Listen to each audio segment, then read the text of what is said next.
কিন্তু প্রতিনিয়ত দুর্ঘটনা ঘটে। এসব বাঘগুলো নতুন যখন প্রকল্প নেবে যারা এই রাস্তা চলাফেরা করে তারাও যেন বুঝতে পারে এই রাস্তা খান মহিদুল ইসলামকে সংক্ষিপ্তভাবে ডুমুরিয়া উপজেলা শাখার পক্ষ থেকে আজকে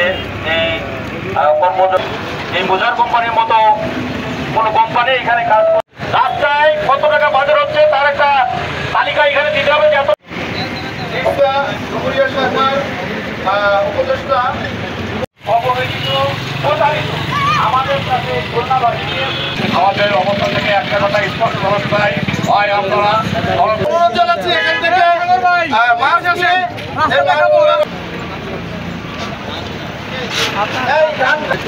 আমরা মার্চ করে বক্তব্য করে